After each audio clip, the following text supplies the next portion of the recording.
Entrevue avec Stéphane Mébaël, médium et énergéticien. Bonsoir Stéphane. Bonsoir Patrice, ça va bien? Oui, et toi? Oui, très bien, merci. Donc, on va poser quelques questions sur ce que tu fais et tout. OK. Alors, dans un premier lieu, j'aimerais savoir que veut dire Mébaël. Mémaël, en fait, c'est un archange méconnu. Exemple, parce que nous avons beaucoup d'archanges dans la Kabbale où c'est méconnu.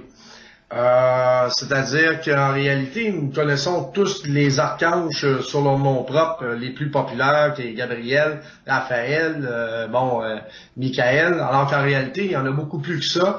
Il y a une très grande hiérarchie. Mais elle, pour moi, selon ce que je pense, que tout simplement, nous sommes ici sur cette terre pour, en réalité, apporter la lumière divine.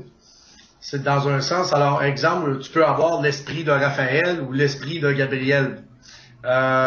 Pour moi, c'est l'esprit de Mébaël, en ce qui me concerne. D'accord. Donc, tu es médium. Comment tu définis ta médiumnité? Ma médiumnité, pour moi, est à part. C'est-à-dire que je me classe personnellement, de la façon que moi, je me vois dans un miroir.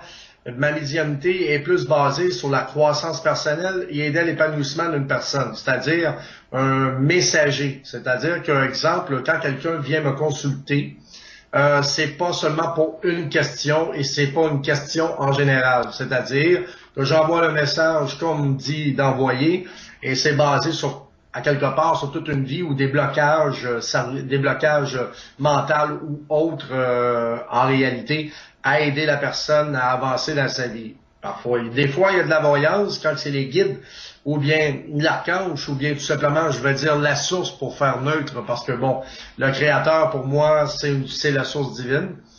Alors, pour moi, exemple, ça peut être la source directement, envoyer un message quelconque, c'est-à-dire qu'on ne pose pas de questions, en règle générale, à moins que moi, je pose la question, et on poursuit la démarche pendant tout le processus. Éventuellement, la guérison en fait partie aussi. C'est un grand complet. La médiumnité, pour moi, est là. Il y a une différence entre la médiumnité et la voyance, c'est-à-dire la voyance est basée beaucoup sur la science et tout ça, exemple comme les cartomanciens ou tarologues et tout ça. La médiumnité est beaucoup à part, c'est un monde à part. On parle avec les mondes extérieurs du troisième monde, c'est-à-dire, exemple, un mur invisible que nous avons qui sépare nos deux mondes et qui fait en sorte que nous apportons des messages de sagesse aussi, de guérison et d'espoir, afin qu'une personne puisse avancer dans sa vie. Éventuellement, on peut répondre aussi à des questions précises, mais par contre, elles ne doivent pas être calculées. C'est-à-dire dans le sens où une personne peut venir te voir et le message, c'est ça, la séance, c'est ça, et c'est dans les paramètres que nous devons, ce que les archanges ou le créateur ou autre nous dit pour aider la personne. C'est-à-dire qu'en réalité, on ne peut pas arriver à une question précise. Exemple, est-ce que mon mari va revenir? Ce qui est plus important, c'est d'envoyer un message général à tout ce qui peut l'aider, le débloquer. Éventuellement, après, oui, on pourrait répondre à cette question. C'est-à-dire qu'un cartomancien ou un tarologue nécessairement ne va pas parler avec un guide et il va tout simplement répondre à la question par ses cartes ou bien la tarologie ou autre, et c'est de la science. C'est-à-dire qu'il y a un peu de psychologie dans tout ça aussi. Tandis que la médiumnité est beaucoup plus grand que ça va beaucoup plus loin que ça. Exemple, est-ce que mon mari va revenir? Moi, je vais t'expliquer pourquoi il est parti et comment le récupérer. C'est toute la différence dans les messages pour aider une personne. Je sais pas si tu comprends bien l'explication, Patrice. Oui, oui, je comprends bien. Tu as parlé de guide, mais c'est quoi un guide? Un guide, c'est quelqu'un, quelque part, on dit quelqu'un parce que là, il faut bien nommer un nom. Un guide, ça peut être une personne qui est très évoluée, exemple, qui peut être très, très, très évoluée. Un archange peut être un guide aussi. Un ange peut être un guide aussi. Nous sommes tous destinés à avoir un ange et des guides de toute façon, qu'on en soit conscient ou pas. En réalité, c'est pour aider la personne dans tous les moments de tous les jours, c'est-à-dire de l'accompagner dans sa vie et de l'aider à évoluer. Nous sommes ici pour évoluer en partant, parce que c'est prouvé même scientifiquement de toute façon que notre âme est immortelle et nous sommes des atomes d'abord et avant tout. Alors, à partir de toutes ces bases-là, il y a beaucoup de différences, il y a beaucoup de choses à comprendre. Éventuellement, il y a plusieurs dimensions. En ayant plusieurs dimensions, il y a plusieurs êtres, on va dire des êtres tout simplement, sur plusieurs formes d'intelligence. Éventuellement aussi, je vais ouvrir une petite parenthèse, un guide qui va accompagner une personne dans sa vie de tous les jours, elle peut être destinée à cette personne, mais il faut comprendre qu'ils sont tous omniprésents et omnipotents, c'est-à-dire qu'ils peuvent être à plusieurs endroits en même temps avec plusieurs personnes. Et ça, c'est important de comprendre ça parce que c'est pas parce qu'on a un guide, exemple, moi je vais prendre l'exemple Raphaël ou bien Gabriel parce que c'est les plus connus, exemple. On va prendre un exemple comme ça. Exemple, mettons, j'ai Gabriel avec moi, mais Gabriel, il peut être partout aussi à la fois, et en même temps d'être partout à la fois, si exemple, il m'arrive une situation compliquée, un autre peut prendre la charge pour venir aider. Autrement dit, nous sommes pas appelés à un guide. Dans le fond, tant qu'à moi, c'est toute une armée céleste qui sommes nos guides en réalité, parce qu'à chaque moment, ils ont tous des tâches spécifiques. Alors, au moment opportun, quand on prie, exemple, ben, nous faisons appel à ceux qui sont qualifiés pour la situation de votre prière. C'est pour ça que c'est important de prier avec la foi et avec une conviction. D'accord. Donc on pourrait comparer ça, par exemple, lorsque l'on va à l'église, on peut prier Saint-Antoine, Saint-François d'Assise ou Saint-Rita. Donc si on extrapole, ce sera un peu le même principe. Tout à fait. Donc on peut définir aussi que de l'autre côté, c'est un travail d'équipe. Oui, effectivement, sur la Terre, en réalité, c'est un travail d'équipe aussi. Oui. Au début de la création, de toute façon, au début de la création, ça n'était pas comme ça, à mon avis, parce qu'à quelque part, une personne n'est pas capable de vivre seule. Nous avons besoin d'un et de l'autre dans notre vie, soit pour évoluer ou soit pour... parce que quelqu'un qui est seul ne peut pas s'épanouir à quelque part. Alors ça, c'est clair, tout le monde le sait. Nous avons tous besoin d'avoir des amis, nous avons tous besoin d'avoir un accompagnement, nous avons tous besoin d'amour. Et l'amour pour soi-même, c'est bien, mais le recevoir aussi.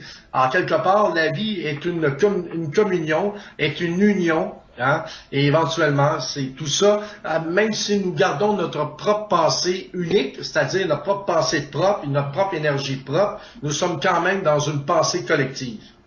D'accord. Donc, alors, nous naissons, nous avons des guides, et lorsque nous mourrons, est-ce que ces guides continuent de nous accompagner ou autre chose? Éventuellement, on en revient un peu à la première question, comme j'expliquais. Alors, je disais tout simplement que oui et non. Mais c'est-à-dire que s'ils ont besoin de revenir, ils vont revenir. Mais de toute façon, c'est pas important parce que c'est pas à nous à déterminer c'est quand et le pourquoi et du comment. Ouais.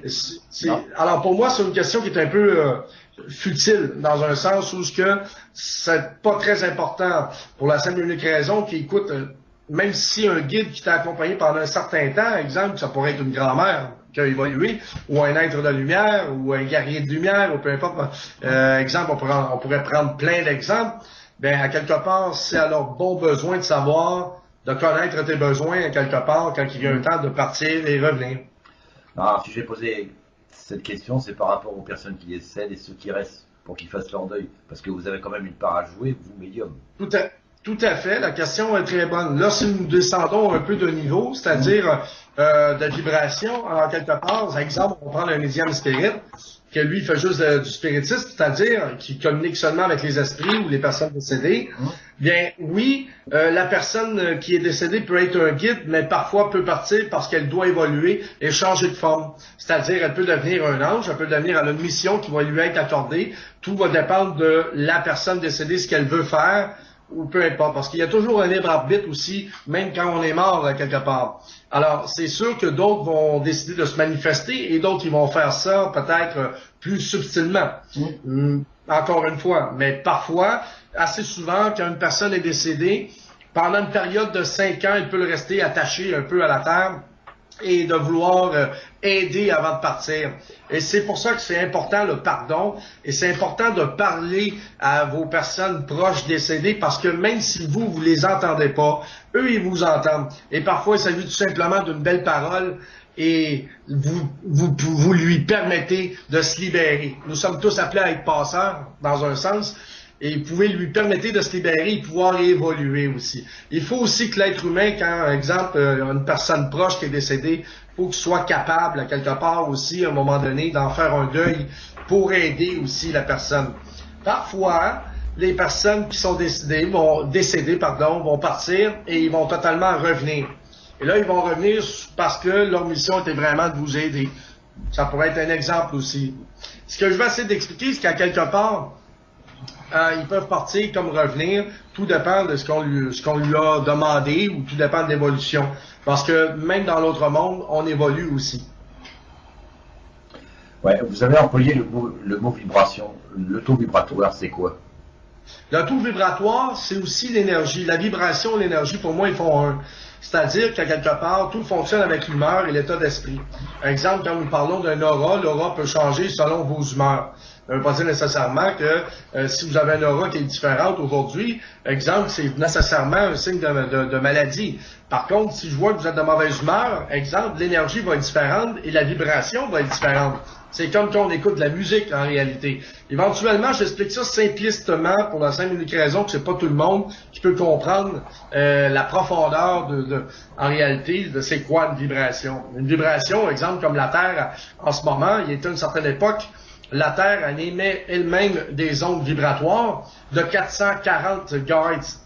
Et que nous, à l'époque, notre corps devrait fonctionner à 440 GHz. Et aujourd'hui, la Terre a été embrouillée aujourd'hui parce que nous avons inventé toute la technologie qui fonctionne à 445 GHz, qui est une des raisons pourquoi que nous sommes subis au stress et aussi à la maladie, honnêtement. Éventuellement, nous avons une part de responsabilité ce qui concerne la pollution et tout. Bon, on ne va pas rentrer dans tous les dômes. Ben, le taux vibratoire, exemple, va beaucoup aller avec l'état d'esprit. Éventuellement, quelqu'un qui va être beaucoup spirituel va voir le monde différemment, sa joie va se transmettre et son état évoluer, son énergie va être évoluée et dans ces paramètres-là, devient moins touchable par les ondes négatives. D'accord. Qu'aimez-vous dans votre médiumnité? Excusez, Patrice? Qu'aimes-tu dans ta médiumnité? Si, j'ai pas bien compris la question. À travers l'exercice de ta profession de médium, qu'est-ce qui te plaît le plus? Ce qui me plaît le plus, honnêtement, c'est d'avoir un sourire, c'est-à-dire de redonner de l'espoir. Parce qu'un médium, c'est ça d'abord et avant tout.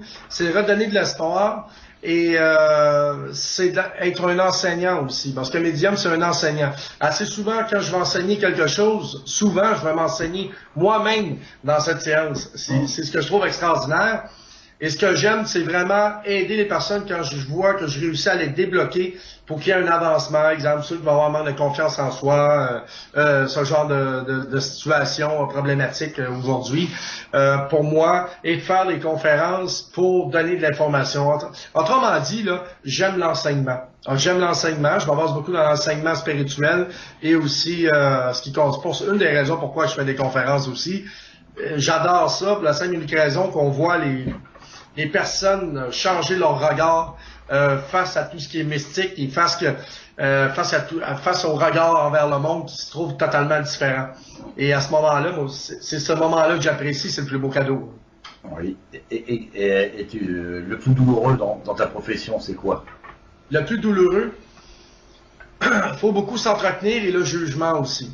Le jugement, moi, je catégorie le monde en deux parties, vous comprenez? Il y en a qui sont terre à terre, ou ce que perso, je veux pas rentrer dans les détails, ou ce que, bon, sont beaucoup influencés. C'est-à-dire que tout le monde a des lanternes, conscients ou inconscients, ok? Et il y a une partie du monde, à quelque part, qui sont influencés dans leurs humeurs macabres ou méchanceté ou autre, appelons ça comme ça, parce qu'ils sont bombardés d'ondes négatives à quelque part, puis ils ne sont pas conscients nécessairement de ça. Et c'est envers ces personnes aussi que nous allons avoir souvent un jugement quand quelqu'un est marginal ou autre. Par contre, je dirais tout simplement, vaut mieux être fou et savoir qu'on est fou, parce qu'on est bien moins fou qu'un fou qui sait pas qu'il est fou. Alors bon, regarde, c'est ma devise, ok? Avec le temps. Ça, je dirais que c'est assez dur à vivre. Après, ce qui pourrait être dur à vivre, moi, j'ai exemple, faut faire attention à nos humeurs par rapport à la pensée positive, parce que vu que c'est comme si nos capacités en tant que médium sont multipliées. Exemple, comme on va prendre un animal où son odorat va être multiplié par 10, exemple, vous comprenez? Alors, ce qui se passe, c'est que nous sommes sensibles à tout ce qui est énergie. Nous émettons tous une énergie, vous comprenez? Alors, pour moi, je peux être face à une personne et me sentir tellement pas bien, ou bien être en colère parce que je vois le dessin derrière son énergie. Vous comprenez ce que je veux dire? Le fait d'être plus sensitive, éventuellement, c'est l'instinct va être développé davantage Moi, je dirais plutôt que je suis le genre de personne qui lit dans l'âme d'une personne. Bon, bref, il y a plusieurs catégories de médiums, mais je pense que c'est face à, on va appeler ça entre parenthèses, sans nommer de gens ou de personnes, c'est plutôt dans les énergies qui est plus dur des fois à gérer face à une personne ou une autre, selon l'humeur qu'il peut avoir ou le regard qu'il peut avoir face à toi. Moi, c'est ça. Pour d'autres médiums, c'est plutôt parce qu'ils ne sont pas capables de mettre un frein, c'est-à-dire d'être la personne et être le médium et de faire une belle fusion entre les deux. Assez souvent, c'est ça qui se passe. Sous exemple, le médium spirit, c'est le meilleur exemple, c'est-à-dire qu'il est tout le temps sujet, à quelque part, à être toujours sur le ressenti. Et ça va arriver, qui n'arrive pas à mettre un certain frein quand c'est le temps de dire, OK, ça suffit, là. Aujourd'hui, je suis en table, puis c'est comme ça, puis regarde. Moi, j'ai pas de difficulté avec ça. Je peux pas m'aventurer sur ça pour eux, je peux pas parler pour eux. Mais parce qu'à quelque part, nous sommes tous un peu uniques dans la façon de faire, de la façon d'interagir avec nos capacités. D'accord. Mais tu es né ainsi ou ça s'est débloqué d'un seul coup? J'ai toujours été comme ça, ainsi, parce que dans ma famille, ils sont tous comme ça, honnêtement, mais qui font un refus, c'est-à-dire qui refusent en réalité leur don, mais ils l'exploitent énormément. Je ne pourrais pas dire qu'ils l'exploitent correctement, c'est-à-dire à bon usage, mais avec le temps, j'ai appris à remarquer et voir, c'est-à-dire un instinct épouvantable. Là où ça devient à un moment donné que c'est plus un instinct, ou que c'est plus ça dépasse ce moment-là. Fait qu'à ce moment-là, tu vois que ça devient, OK, là, on est ailleurs, c'est de la médiumnité. Et sur le bord de mon père, énormément, et sur le bord de ma mère, c'était beaucoup plus de la voyance que de la médiumnité. On sortait plus alchimiste ou autre, ce genre de trucs-là. Les tirages de cartes et tout ça. Sur le côté de mon père, beaucoup de la médiumnité. Mais éventuellement, ils sont pas tous dans la lumière. Éventuellement, c'est dommage, mais c'est comme ça. Moi, où j'ai toujours eu je l'ai toujours su en moi de toute façon, mais à l'époque, on est enfant, on ne sait pas. Tu comprends? Il y a des choses qu'on ne sait pas, puis on vit avec, puis il n'y a pas de problème, tu sais. Ça m'a permis de gagner des compétitions en art martial des années de temps, parce que j'arrivais à deviner ce qui se passait avant que ça arrive, honnêtement. C'est tous des petits déclics comme ça qui arrivent, puis à un moment donné, on se rend compte que, écoute, et où est-ce que ça a vraiment donné un coup de boum, ça a été à 14 ans. À partir de 14 ans, j'ai été un messager. Je pouvais passer à côté d'une personne, puis lui raconter sa vie totalement. La personne, assez souvent, pleurait. Et là, c'est là que j'ai trouvé ça dur. C'est surtout à négocier quand on est jeune, parce que on n'est pas pris au sérieux, puis à quelque part, ça peut faire peur aussi au monde. Moi, j'apprends à contrôler, et des fois, de rien dire, parce que, bon, des fois, il y a certaines personnes qui veulent pas nécessairement savoir. Et quand tu rentres dans la vie privée, c'est-à-dire c'est comme si je pouvais être la personne et tout savoir ce qui se passe. Parfois, ça peut faire peur aussi. Moi, ça a vraiment commencé à l'âge de 14 ans. J'ai dû négocier avec ça. J'ai pas eu nécessairement non plus une vie facile, ni dans des paramètres normaux pour un enfant. Alors bon, c'est clair que tout ça a été un déclencheur. J'ai aussi manqué mourir 2 fois. Une fois en voiture, 22 ans, et une fois jeune dans l'eau. Je ne savais pas nager, les sauveteurs sont venus me chercher, ils m'ont fait le bouche à bouche et tout. D'accord. Alors, c'est sûr qu'à partir de là, à mon avis, ça doit avoir quadruplé éventuellement, parce que bon, regarde, veux pas, ça laisse des traces. Et le regard des autres à travers votre médiumnité, est-ce que c'est facile à vivre? Non. Non, honnêtement, non. C'est une des raisons pourquoi que c'est beaucoup tabou, ce que je trouve dommage. C'est encore beaucoup tabou, surtout au Québec, parce qu'il y a eu trop de personnes qui étaient sectaires, qui ont bâti des sectes, des églises et tout à travers ça. Exemple, on pourrait prendre l'exemple de la Rose-Croix ou autre, en tout cas qui ont eu plusieurs noms. Ce que je trouve dommage, parce qu'en réalité, c'est pas les organisations le problème, c'est que c'est plutôt les personnes qui décident d'être à la gouvernance de c'est un genre de truc que parfois on peut avoir affaire à des personnes mal intentionnées. Éventuellement, il y a eu des problématiques par rapport à ça. Je juge aucune religion ni aucune spiritualité, ils sont tous bonnes tant qu'à moi.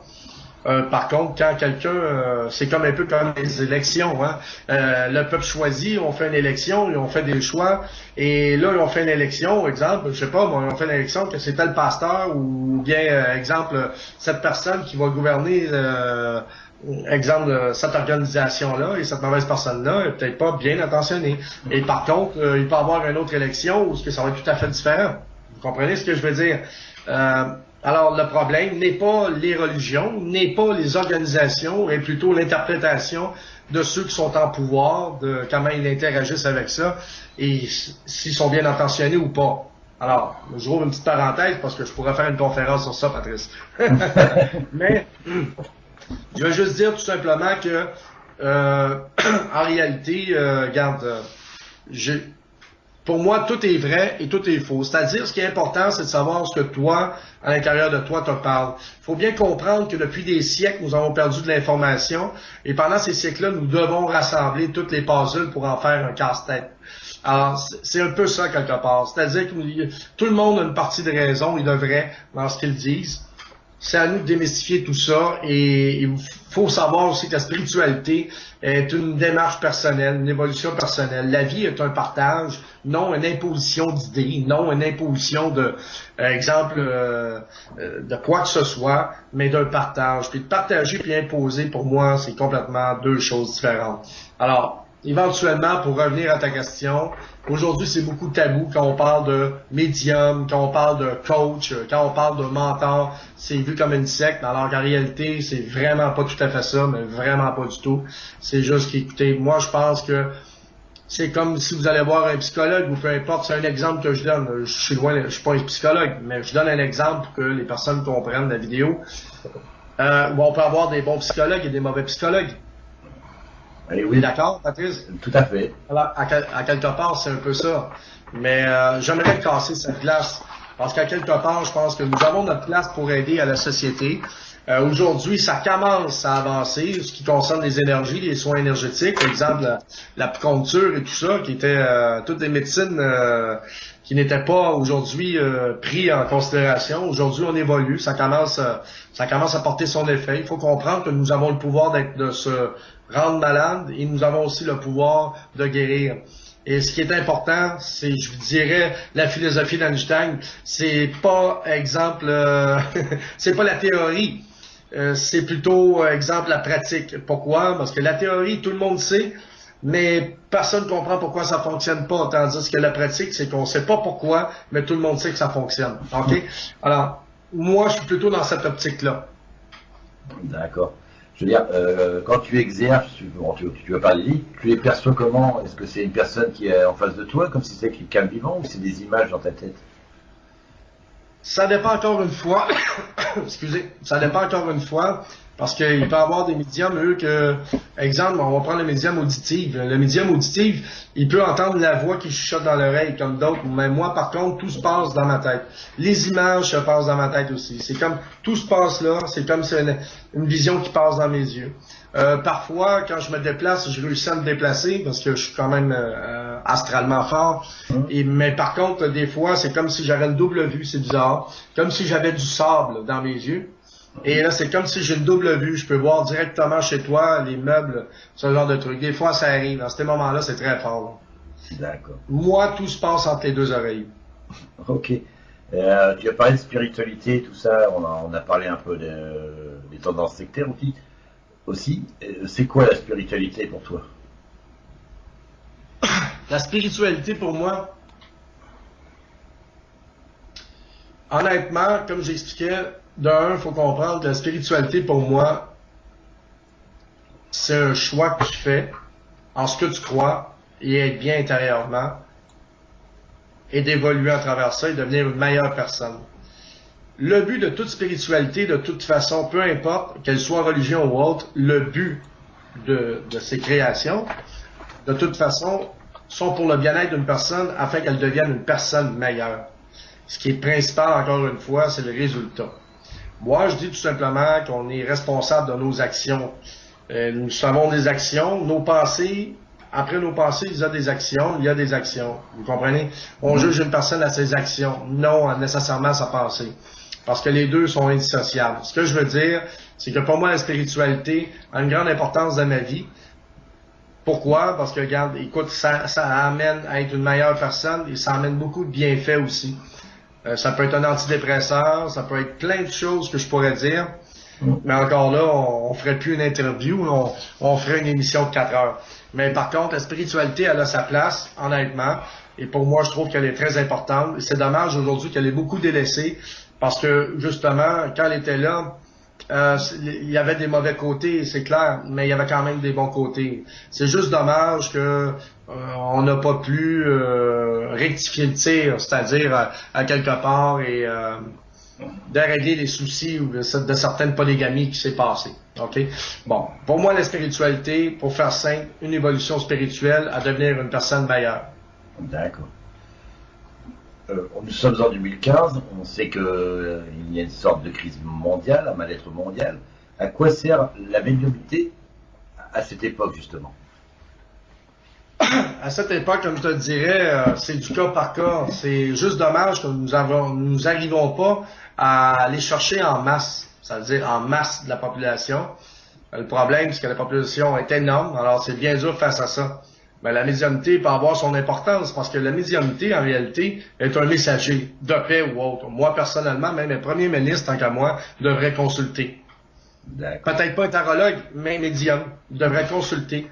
Pourquoi? Parce que c'est peut-être avoir une meilleure réflexion, un miroir sur lui-même, afin de prendre peut-être des meilleures dispositions, éventuellement, et être plus dans la paix que dans la discorde, tant qu'à moi. Et encore là, aujourd'hui, exemple pour les premiers ministres ou autres, elle ne peut pas servir la médiumnité, à moins que le premier ministre soit médium. Honnêtement. Ben là, c'est un peu d'humour dans ce que je dis. Pourquoi? Parce que, écoutez, on vit dans un monde perverti, honnêtement. Écoutez, nous avons des agents de police qui sont pervertis. Tout ce qui est gouvernement, je vais être honnête avec vous, là, je veux pas être méchant, mais pour moi, le mot gouvernemental, ça fait des siècles dans les années ancestrales que ça existe. Alors, c'est pour moi gouvernemental, ça le dit directement dans le mot. Alors bon, je suis un peu anti-politique, pour être honnête avec vous. Pour moi, j'appellerais ça l'autre côté du monde, que j'expliquais tout à l'heure, qu'il y a deux catégories de monde. J'aime un peu moins ça, honnêtement. Je laisse la chance au coureur, mais par contre, je me laisse pas influencer par les médias ou ce genre de conneries. Et tu sais de quoi que je veux parler, justement, Patrice. D'accord. Autrement, alors, quand tu reçois quelqu'un, comment se passe une séance avec Stéphane, médium? Ben, une séance avec moi, Patrice, c'est simple. C'est comme un ami. Hein? Même si tu ne me connais pas, moi je suis comme ça. C'est comme un ami qui est au bout d'une table, on prend un café, puis on jase des affaires sérieuses, puis c'est tout simplement dans la simplicité. On se transforme pas avec une boule de cristal, là, pis ce genre de truc-là, où le monde a tendance à penser que tout va briser dans la maison, là. Ça, c'est de la grosse connerie, là. Je suis désolé, c'est de la comédie. Ça se passe tout simplement naturellement. Assez souvent, la personne en face de moi ne se rend même pas compte que je suis en canalisation, et quand je parle avec la personne, elle est en train de faire wow, comment ça, wow, puis en plus, on passe sur une conversation banale. Des fois, je peux être très subtil. Je peux arriver, exemple, nous sommes 2-3 et je peux commencer à parler et tout compte fait, je commence à donner des exemples de vie où c'est qu'à quelque part, c'est eux qui se retrouvent là-dedans. Exemple, je veux juste ouvrir encore une parenthèse parce que je disais tout à l'heure que toute spiritualité pour moi est importante et la religion en fait partie aussi. Comme je vous expliquais, c'est pas le programme le problème, c'est pas ce qui est mis en place, c'est plutôt l'interprétation des individus qui en font malsains à quelque part ou leur propre convoitise à faire le mal. Ce que je veux expliquer là-dedans, en ouvrant cette parenthèse, Patrice, c'est que, oui. Exemple, le médium à l'époque, on l'appelait un voyant de Dieu. OK? Après, ça a devenu le nom prophète. Autrement dit, je fais l'avocat du diable, façon de parler, où ce que je ne suis pas pour les religions, et j'accorde pas la raison aux religions, et j'accorde pas la raison aussi aux ceux qui sont dans l'ésotérisme, dans la spiritualité, parce que par exemple, si on prend dans la spiritualité, exotériste, pour eux, prophète, on a difficulté, il faut que ça soit médium. Et par contre, exemple, dans les religions, on va dire prophète. Il y a une raison à ça, mais je veux pas en faire un débat. Mais par contre, peu importe, les deux ont raison. Les deux raisons. Parce qu'un médium est un prophète, mais un prophète est aussi un médium. Alors, pour le langage, à vous de concevoir, mais ce serait pleinement se battre pour un mot, en quelque part, qui, pour moi, est inexistant. C'est-à-dire, par contre, il y avait aussi des prophètes de malheur à l'époque. Il y avait aussi des mauvais prophètes. OK? Alors, c'est la même chose aussi que le médium. Tout simplement. Mais par contre, dans certaines religions, on dit, exemple, on dit de ne pas fréquenter les médiums, ou autres. À quelque part, c'est pas parce qu'ils veulent discriminalité, c'est tout simplement parce qu'eux ont déjà un prophète dans leur organisation. en qui ils doivent se confier, et je respecte ça, et c'est tout à fait vrai, c'est tout à fait correct.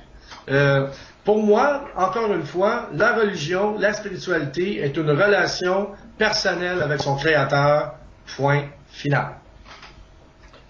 D'accord. Je veux dire, on voit de plus en plus des soins énergétiques apparaître, comme le shiatsu et des choses comme ça. C'est quoi les soins énergétiques exactement? Ben, il y en a tellement énormément. Vous savez, comme exemple, toi, Patrice, toi, exemple, t'es maître en lumière indigo. OK? Tu sais que t'as une façon de faire. On travaille avec la flamme Saint-Germain, la flamme violette, tout ça. Exemple, il y a plusieurs façons de travailler. Il y en a qui vont... Là, ce qui est beaucoup à la mode, c'est le Reiki.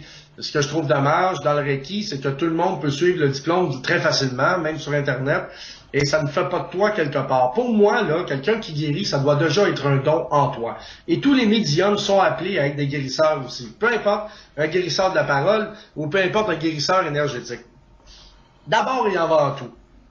Ça, pour moi, c'est dommage de dire ça comme ça, mais quelqu'un qui n'a pas le don directement en capacité de faire de la guérison énergétique, je suis honnête, mais je suis pas d'accord, même s'il suivrait un cours, parce que quelque part, ça doit déjà sommeiller en toi et ça doit déjà être là. C'est-à-dire que tu dois avoir déjà fait des preuves à quelque part ou d'avoir fait des expériences et que ça fonctionnait. Pour moi, premièrement, les soins énergétiques, ça doit d'abord et avant tout être naturel. Maintenant, nous avons le Reiki, nous avons le Shiatsu, justement, éventuellement. Il y a plein de formes de façons de faire. Moi, la mienne, j'en ai plusieurs. Je le fais souvent astralement. La visualisation aussi, je travaille avec la lumière blanche, la lumière bleue, la lumière indigo, éventuellement. Je travaille aussi avec la lumière or. Je travaille aussi avec les sons de vibration pour monter les taux vibratoires, pour changer justement les cellules intelligentes, c'est-à-dire dans le corps, pour changer les ondes, ou ce que ça devient une vibration en 440. Je me sers aussi de ça pour ensuite travailler sur la personne aussi. Il y en a qui vont toucher les personnes, il y en a qui n'ont pas besoin de la toucher. Il y a plusieurs façons de faire, il y en a tellement. Tant qu'à moi, encore une fois, j'en reviens à la phrase, ce qui est important, c'est que ça fonctionne. Ouais. Voilà. Bon, l'entrevue est pratiquement terminée. As-tu quelque chose d'autre à rajouter? Ben non, à part de te remercier pour cette entrevue, Patrice, ça a été cool, on se connaît bien, c'était plaisant. C'était plaisant, puis en même temps, ça va permettre aux personnes de me connaître un peu mieux sur la façon que je vois les choses. C'est sûr qu'on peut pas rentrer en profondeur, parce que sinon ça va plus finir. Mais bon, je pense que l'idée de base est bonne. Ouais, mais je pense qu'il d'autres entrevues seraient très intéressantes. Bon, éventuellement, il va en avoir d'autres. Là, c'est sûr que je suis très surchargé. Déménagement, tout, travail, essayer de voir monter les conférences. C'est pas évident parce que monter une conférence c'est bien, mais le problème c'est l'endroit où trouver puis l'organisation derrière ça qui est compliqué. Alors bon, je fais beaucoup de choses en même temps. C'est sûr que je vais être plus présent sur le web parce que ça devient moins exigeant d'être sur le web pour commencer. Mais éventuellement, le but de faire du web à quelque part, ou du vlog, appelons ça comme vous voulez, le but c'est justement de monter en population, me faire connaître davantage, ou que quand je vais faire une conférence, peu importe dans le partie du globe, on va connaître c'est qui Vérité Mébaël et dans sa vie quotidienne de tous les jours. Oui. Et il est comment Vérité Mébaël dans tous les jours? Ben, en réalité, c'est sûr que dans la vraie vie, dans l'intimité, je suis totalement différent. Je suis plutôt une personne qui a une bonne écoute. Je suis un bout en train, jamais rire, j'ai tout le temps une blague un derrière l'autre, ou bien des fois, je peux être très Bouddha, très zen. Alors, j'ai vraiment deux personnalités, deux côtés vraiment... Et un grand chanteur. Et un grand chanteur. Ouais, en plein ça, ouais, tout à fait. Et bon, écoutez, comme c'est pas normal, j'aime me promener beaucoup en voiture, j'adore ça. J'aime voir des nouveaux paysages. Je vais être honnête avec vous. Je suis plutôt en règle générale très quelqu'un qui aime s'amuser. Honnêtement, ouais. J'aime rire, j'aime qu'on me fasse rire aussi. J'adore ça. J'aime les conversations parfois profondes, énormément, ou philosophie. Parler de philosophie ou autre autour d'une table avec une bonne coupe de vin rouge. Hein. Là, j'aime bien ça. Surtout quand les grands esprits se rencontrent. Là. Oui. On aime bien débattre soit sur la société, soit sur la spiritualité, mais éventuellement, c'est des amis. Alors, ça se fait toujours dans l'amour, dans la joie, puis c'est vraiment super. C'est un beau partage aussi. Eh bien, l'entrevue est terminée. Je te remercie, Stéphane. Ben, c'est moi qui te remercie, Patrice. Écoute, ça m'a fait plaisir. À bientôt. Ouais, que les anges te protègent. À toi aussi. Bye, Patrice.